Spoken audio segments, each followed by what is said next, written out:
Suara ayam jantan memecah kesunyian pagi. Di rumah kecil berlantai semen di pinggiran kota, Rudy sudah bangun lebih dulu. Ia menyalakan kompor gas yang bunyinya serak, menyiapkan air panas untuk kopi, dan mengambil roti sisa semalam. Hari ini seperti biasa, ia akan berangkat lebih pagi ke proyek bangunan di seberang kota. Pekerjaan sebagai kuli memang tidak pernah menjanjikan kemewahan, tapi cukup untuk menghidupi mereka berdua, setidaknya untuk saat ini. Rudy menatap sekeliling rumah. Dindingnya masih berwarna pudar, sebagian bahkan sudah mulai mengelupas.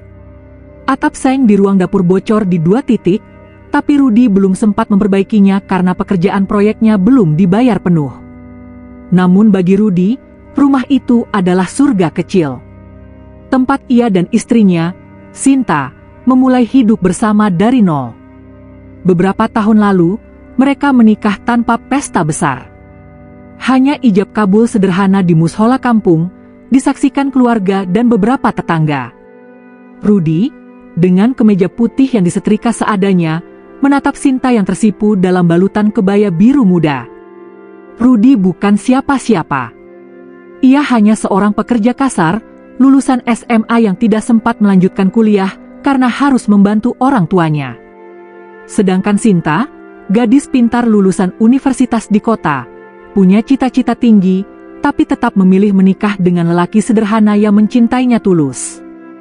"Aku nggak butuh orang kaya, Mas," kata Sinta waktu itu sambil menggenggam tangan Rudy erat. "Aku cuma mau hidup sama orang yang sayang sama aku."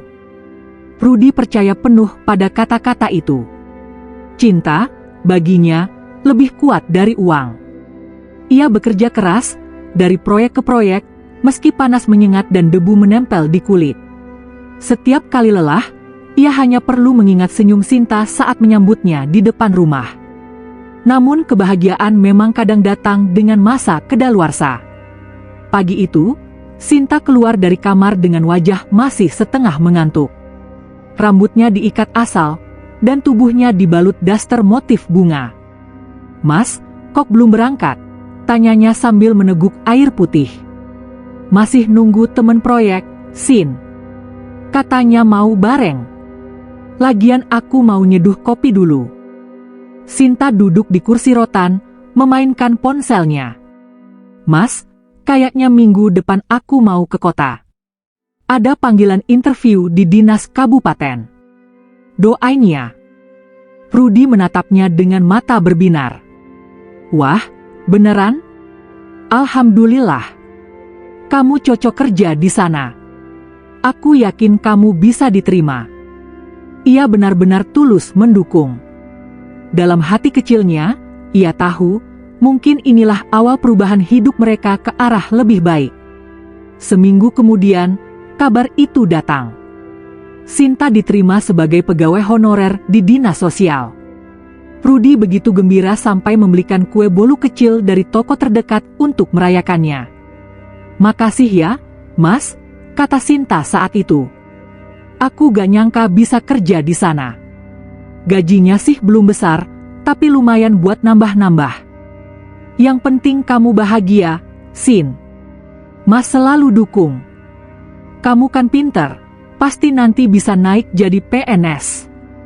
Rudy menatap istrinya dengan bangga. Ia tak pernah merasa kecil meski penghasilannya jauh di bawah istrinya. Di pikirannya, mereka satu tim.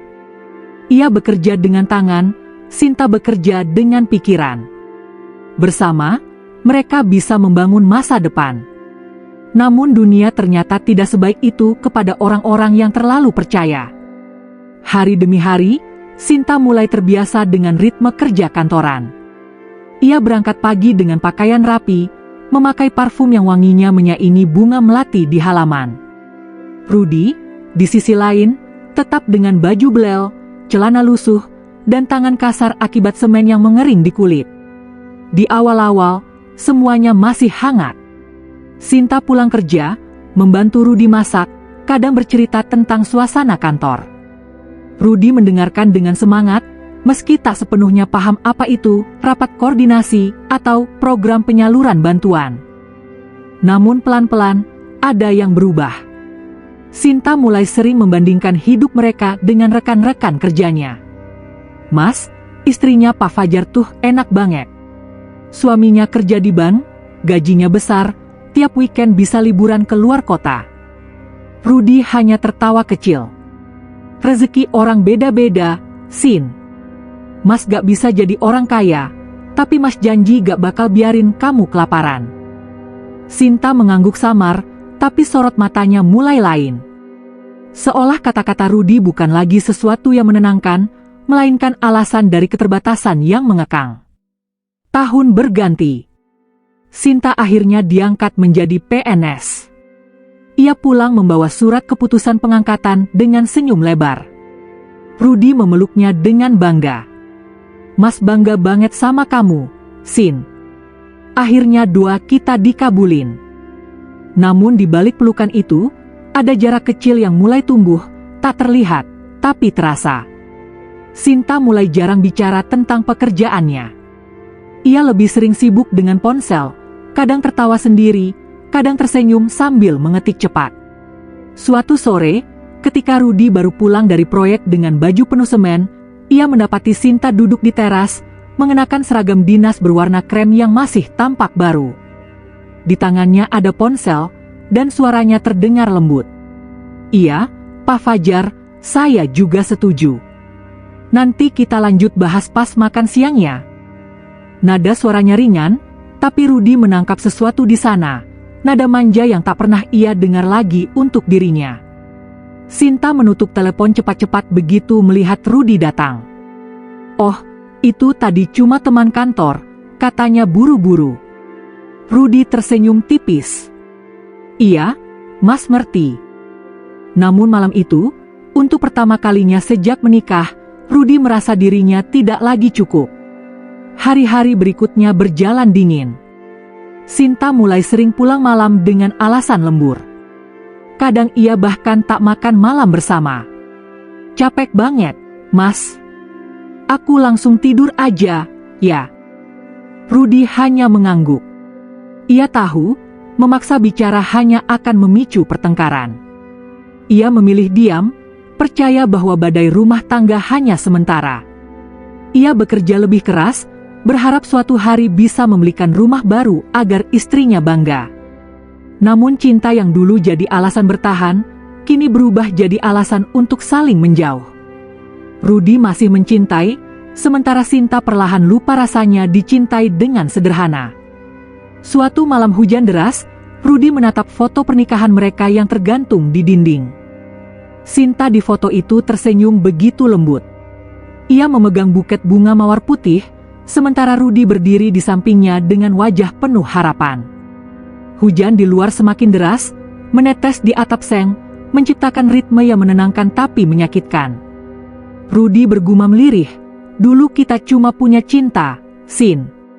Tapi sekarang kamu punya segalanya, dan Mas cuma punya cinta itu sendirian." Ia menatap langit-langit rumah, mendengarkan bunyi bocoran air jatuh ke ember logam. Bunyi itu seperti tanda kecil dari sesuatu yang mulai retak, perlahan, tapi pasti. Pagi itu matahari menyorot lembut lewat jendela rumah kecil mereka. Sinta berdiri di depan cermin, mengenakan seragam dinas berwarna krem muda yang baru disetrika. Di bahunya tersemat pin bertuliskan, "Pegawai Negeri Sipil." Rudy memperhatikannya dari meja makan, diam-diam tersenyum bangga. "Cantik banget, Sin. Seragamnya kayaknya cocok banget sama kamu," ucapnya sambil menyendok nasi ke piring. Sinta menatap pantulan dirinya di cermin, lalu berkata tanpa menoleh, "Ya iyalah, Mas. Gimanapun sekarang aku harus kelihatan rapi. Beda sama dulu waktu masih honorer." Nada suaranya datar, tapi Rudy bisa merasakan sesuatu yang berbeda. Sinta yang dulu berbicara lembut kini terdengar lebih tinggi, lebih yakin pada dirinya sendiri. Ia mulai memilih kata dengan kehati-hatian khas orang kantoran, formal, dingin, berjarak. Rudy mencoba tetap hangat. "Kalau nanti udah pulang, kabarin aja. Mas mau mampir ke toko bahan bangunan, mau beli cat buat dinding belakang." Sinta hanya mengangguk kecil, lalu bergegas keluar sambil berkata, "Aku gak tahu pulang jam berapa, Mas. Ada rapat koordinasi sore nanti. Jangan tungguin makan." Pintu rumah menutup, meninggalkan aroma parfum mahal yang menggantikan wangi sabun cuci biasa. Hari-hari berikutnya berjalan seperti garis lurus tanpa warna. Sinta pulang semakin malam, dan makin sering membawa pulang cerita tentang pegawai ini dan pegawai itu. Nama Fajar mulai sering disebut, seorang rekan kerja di bidang keuangan, katanya pintar, banyak relasi, dan gak kayak laki-laki lain yang gampang nyerah. Rudi mendengarkan sambil tersenyum, meski hatinya menegang tiap kali nama itu muncul. "Dia tuh orangnya enak diajak ngobrol, Mas," kata Sinta sambil menatap layar ponselnya. "Kalau ada masalah di kantor, dia tuh bisa bantuin." "Baik banget." Rudi menatap wajah istrinya yang tampak bersinar setiap kali menyebut nama itu. "Ya baguslah kalau punya teman kerja yang baik," ujarnya pelan. Namun di dalam hatinya, muncul rasa yang belum pernah ia rasakan, semacam firasat pahit, seperti udara panas sebelum badai. Malam itu Rudi pulang lebih cepat dari biasanya. Ia ingin memberi kejutan kecil, membelikan Sinta sate kesukaannya dari warung langganan. Tapi begitu sampai di rumah, ia menemukan meja makan kosong dan dapur yang dingin. Hanya ada catatan kecil di meja. "Lembur. Jangan tunggu. Sinta." Ia menarik napas panjang, menaruh bungkusan sate di meja, lalu duduk sendiri di kursi rotan. Di luar, hujan mulai turun, menetes di genting dengan suara lirih. Entah kenapa, ia merasa seperti seseorang yang sedang menunggu sesuatu yang sudah tak akan kembali. Ia memandang ke arah foto pernikahan di dinding. Wajah Sinta di foto itu tampak begitu lembut, kontras dengan bayangannya sekarang, seorang wanita karir dengan seragam rapi, langkah cepat, dan ponsel yang tak pernah lepas dari tangan. Beberapa minggu kemudian, perubahan itu makin jelas. Sinta mulai jarang bicara. Ia lebih banyak menghabiskan waktu dengan ponselnya, tertawa kecil di layar yang tak pernah diceritakan isinya. Kadang Rudi mendengar nama Fajar meluncur dari bibirnya di tengah malam saat sedang video call. "Fajar, kamu jangan gitu dong, nanti ketahuan orang," katanya sambil berbisik-bisik di teras. Rudi berdiri di balik pintu, jantungnya berdetak keras. Namun ia tidak keluar. Ia hanya mendengarkan, membiarkan kata-kata itu menusuk perlahan. Setelah panggilan berakhir, Sinta masuk ke rumah tanpa menatap suaminya. "Masih belum tidur?" tanyanya datar. Rudi menggeleng. "Baru mau, Sin." "Ya udah. Aku capek banget." Ia langsung menuju kamar dan menutup pintu. Suara kunci berputar terdengar pelan. Rudi duduk lama di ruang tamu, menatap lantai kosong.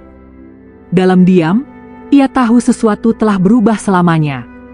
Suatu sore, Sinta pulang dengan wajah cerah. "Mas, aku dapat kesempatan ikut pelatihan di luar kota. 3 hari aja, ke Yogyakarta. Semua biaya ditanggung dinas." Rudi mencoba tersenyum. "Wah, bagus dong. Kapan berangkatnya?" "Lusa. Aku bareng beberapa pegawai, termasuk Pak Fajar. Dia juga ikut, katanya dia yang ditunjuk jadi koordinator."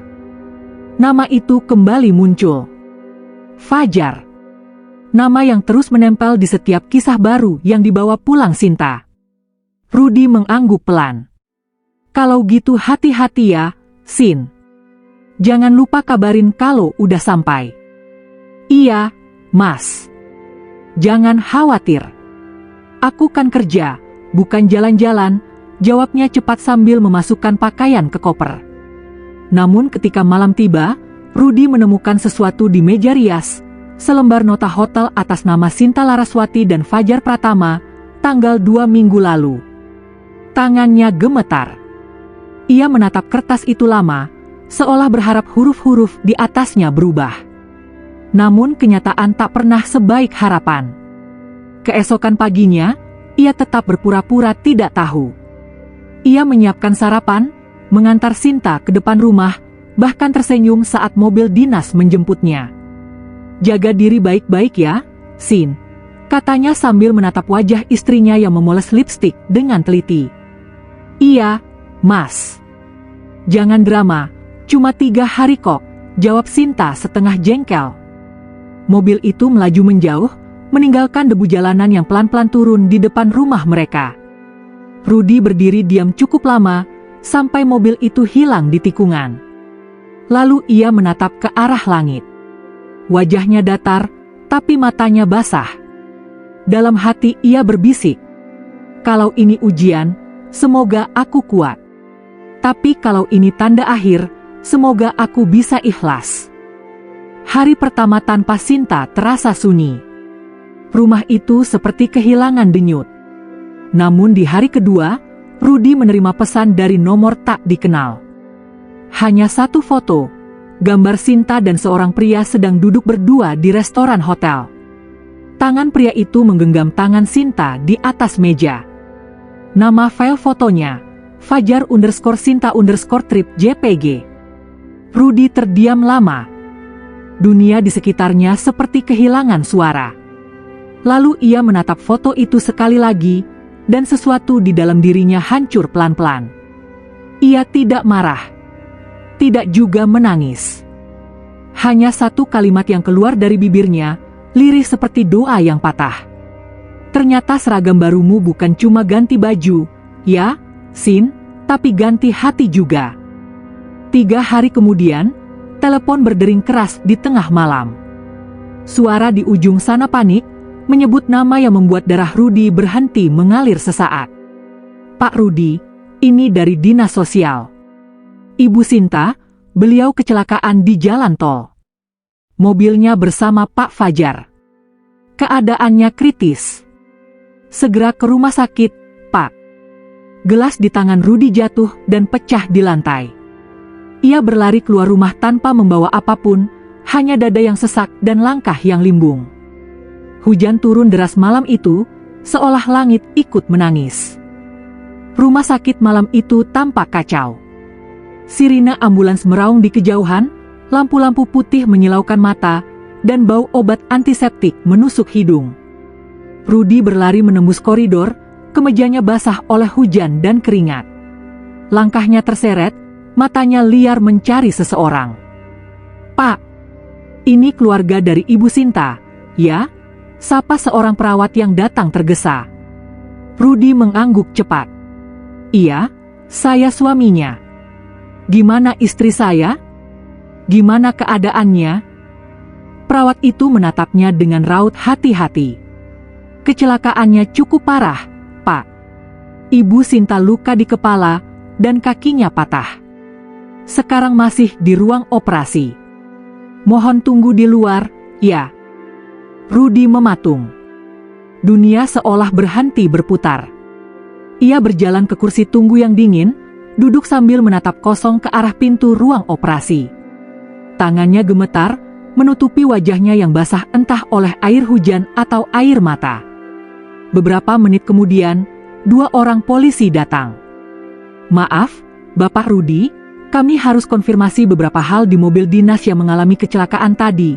Selain Ibu Sinta, ada juga rekan kerjanya, Pak Fajar Pratama. Kondisinya juga kritis." Nama itu menghantam dadanya seperti palu besi. "Fajar," ucapnya pelan, seolah menelan racun. "Dia, satu mobil sama istri saya?" "Iya, Pak," jawab polisi itu hati-hati. Dari keterangan sementara, mereka berdua berada di mobil pribadi milik Fajar, bukan mobil dinas. "Kami juga menemukan beberapa barang pribadi yang mungkin Bapak perlu tahu." Polisi menyerahkan sebuah tas kecil berwarna krem. Tas itu milik Sinta. Di dalamnya, Rudy menemukan ponsel, dompet, dan sebuah nota hotel. Nota itu sama seperti yang pernah ia temukan dulu, hanya tanggalnya berbeda, tertulis 2 hari terakhir. Tangannya terkulai. Kepalanya terasa berat, seperti semua darah mengalir keluar dari tubuhnya. Ia memejamkan mata, menahan sesuatu yang mendidih di dadanya. Pintu ruang operasi akhirnya terbuka 3 jam kemudian. Dokter keluar dengan wajah lelah. Operasinya berhasil menghentikan pendarahan di kepala, tapi kondisi pasien belum stabil.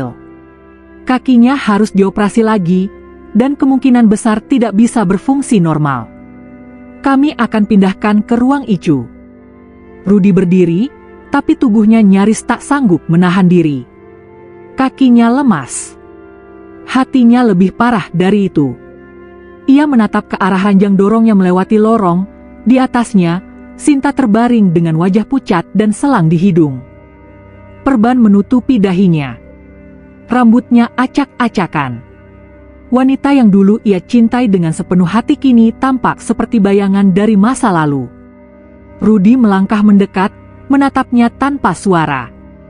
Ia ingin marah, ingin menjerit, ingin menghancurkan semuanya. Namun ketika melihat wajah Sinta yang begitu rapuh, yang dulu tertawa bersamanya di dapur kecil mereka, amarah itu berubah jadi perasaan yang lebih menyakitkan, kosong.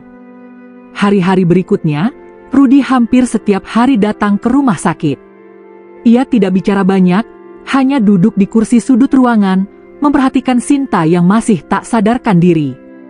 Kadang perawat mengira ia suami yang setia, tapi dalam hatinya, yang tinggal hanya reruntuhan. Suatu pagi, ia duduk di taman rumah sakit sambil menatap langit kelabu. Polisi kembali datang, membawa kabar yang akhirnya menegaskan semuanya. Pak Rudy, hasil penyelidikan sudah keluar. Sebelum kecelakaan, mereka sempat menginap di hotel dekat pantai selatan. Ada bukti rekaman CCTV dan daftar tamu hotel. Rudy menatap petugas itu dengan wajah tenang, tapi di matanya ada sesuatu yang mati. Saya ngerti, katanya singkat. Kami juga temukan bahwa mobil Fajar melaju terlalu cepat, dan mereka tidak dalam perjalanan dinas seperti laporan awal. Sepertinya mereka pergi tanpa izin kantor. Polisi itu menatapnya, seolah ingin meminta maaf atas kebenaran yang begitu kejam. Namun Rudy hanya mengangguk pelan, mengucapkan terima kasih, lalu berjalan pergi tanpa menoleh. Sore itu, Sinta sadar untuk pertama kalinya. Matanya terbuka perlahan, pandangannya kabur. Wajahnya pucat, bibirnya kering. Saat melihat Rudy duduk di dekat jendela, air mata langsung menetes di sudut matanya. Mas, suaranya serak, hampir tak terdengar. Rudy tidak menjawab. Ia hanya menatap pelan, antara iba dan kecewa. Mas, aku... Ia berhenti, menangis tanpa suara. Aku minta maaf, aku hilaf. Aku bodoh, Mas. Aku nyesel. Rudy berdiri, berjalan mendekat, menatap wajah wanita yang dulu ia sebut rumah.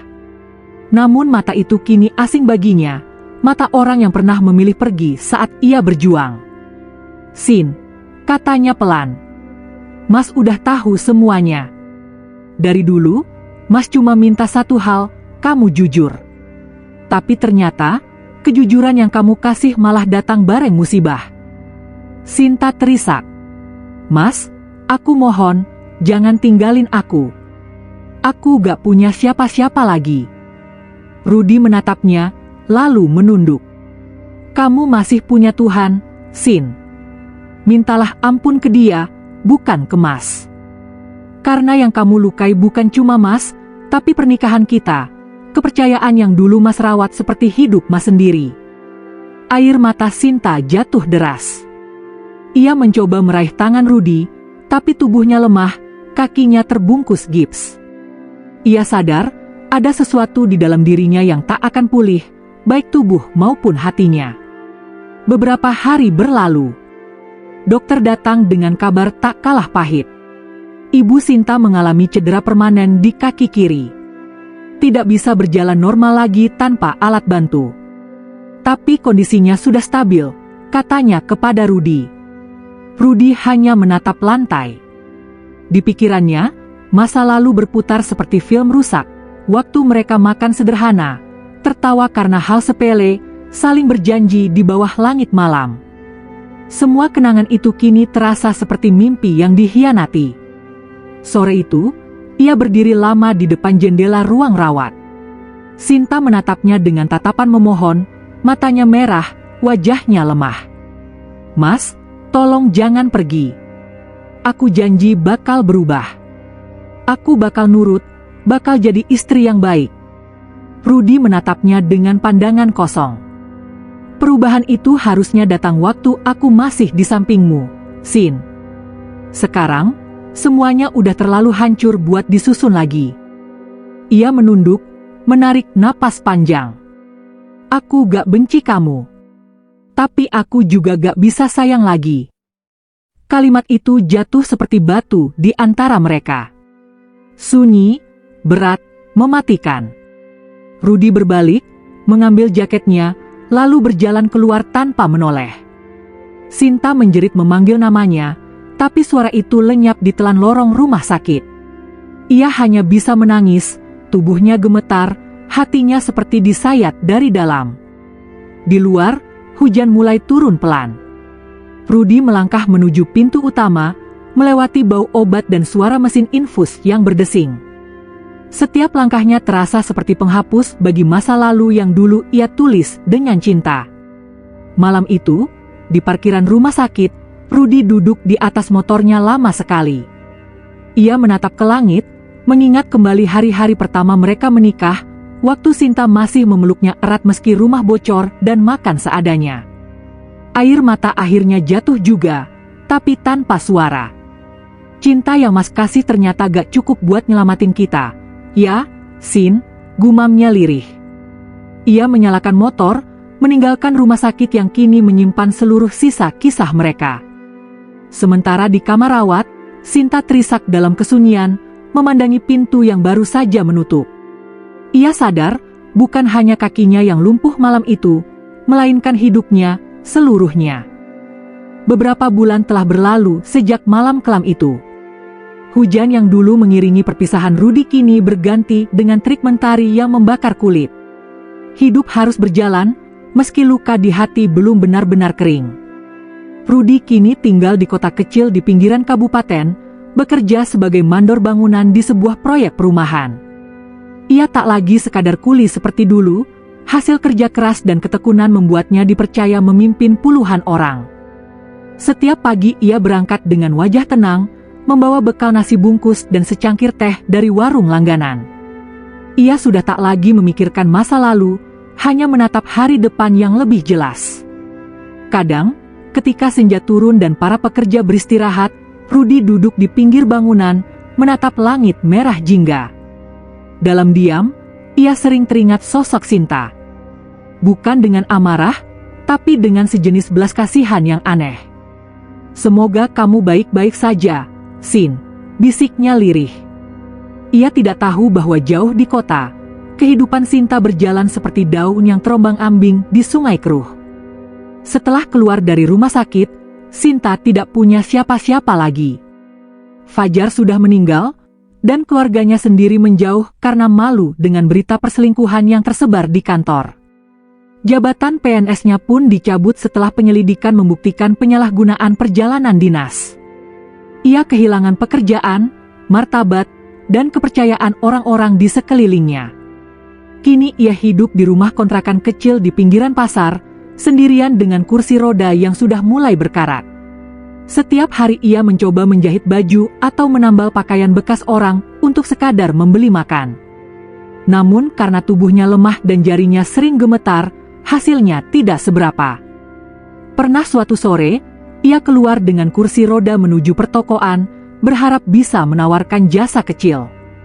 Orang-orang menatap iba, sebagian mengenal wajahnya. Mereka berbisik-bisik, "Itu kan Bu Sinta yang dulu kerja di dinas?" Katanya selingkuh sama bawahannya. Sinta menunduk, menahan perih yang tidak bisa ia lawan. Dulu, ia berdiri gagah dengan sepatu hak tinggi dan tas mahal. Kini, roda kursinya berdecit di jalan berdebu, dan tangan kurusnya menggenggam toples kecil berisi receh. Setiap malam ia menatap foto pernikahan yang sudah lusuh. Wajah Rudy di sana masih tersenyum tulus, seolah belum tahu akan dihancurkan oleh cinta sendiri. Sinta sering menangis sampai tertidur. Kadang ia bermimpi Rudy datang, membawakannya makanan dan memanggilnya dengan suara lembut seperti dulu. Tapi begitu bangun, yang tersisa hanya suara tikus dan hujan bocor di atap rumah kontrakan. Suatu hari, ketika Rudy sedang mengantar bahan bangunan ke pasar, ia melihat sosok perempuan di pinggir jalan. Kursi rodanya reyot, dan di depannya tergeletak toples plastik berisi beberapa lembar uang 1000-an. Hatinya mencelos. Ia mengenali sosok itu meski wajahnya telah berubah, kusut, kurus, dan tanpa sinar. Sinta. Rudy terdiam lama, seperti waktu berhenti berputar. Ia memegang erat helm di tangannya, menatap dari jauh. Sinta juga melihatnya. Pandangan mereka bertemu sekilas, hanya sekilas, tapi cukup membuat dada mereka sama-sama sesak. Air mata Sinta menetes, cepat-cepat ia menunduk, berusaha menyembunyikan wajahnya. Rudy ingin melangkah, tapi kakinya kaku. Ada rasa iba, namun di balik itu ada ingatan yang terlalu pahit untuk disentuh. Ia akhirnya berjalan perlahan, mendekat, lalu meletakkan selembar uang 50.000 ke dalam toples kecil itu. Sinta menggigil. "Mas," suaranya hampir tak terdengar. "Mas Rudy." Rudy menatapnya lembut. Tidak ada amarah, tidak ada dendam. Hanya ketenangan yang dingin. "Aku cuma mau bantu sedikit, Sin," katanya pelan. "Kamu jaga diri. Hidup nggak berhenti meskipun semuanya hancur." Air mata Sinta jatuh deras. "Mas, tolong, sekali ini aja, jangan pergi lagi." Rudy menatap jalan di depannya. "Aku udah terlalu jauh, Sin. Kita nggak bisa balik ke masa lalu." Ia melangkah pergi tanpa menoleh lagi. Sinta menatap punggung itu sampai hilang di tikungan, lalu menangis keras, menutupi wajah dengan kedua tangan. Sejak hari itu, Rudy tak pernah melihat Sinta lagi. Ia hanya mendengar kabar dari seorang pedagang pasar bahwa perempuan itu jatuh sakit dan kemudian dibawa ke panti sosial. Malam-malam Rudy sering merenung di beranda rumahnya yang sederhana. Ia menatap langit, memejamkan mata. Cinta itu bisa tumbuh di tanah yang miskin, gumamnya, tapi kalau disiram kesombongan, yang tumbuh cuma duri. Ia tersenyum tipis, lalu menatap matahari pagi yang perlahan muncul di ufuk timur. Di balik segala luka, ia tahu satu hal, hidupnya mungkin tidak sempurna, tapi hatinya sudah bebas. Sementara jauh di panti sosial yang sepi, Sinta menatap langit sore dengan mata yang nyaris kehilangan cahaya. Tangannya gemetar, tapi bibirnya berbisik lirih. "Mas Rudy, maaf," sebelum air matanya menetes lagi, menimpa lantai dingin yang menjadi saksi akhir penyesalannya. Hidup berjalan terus, seperti arus sungai yang tidak akan kembali ke hulu. Yang pernah hilang mungkin tak akan pulang, dan yang menyesal kadang datang terlambat.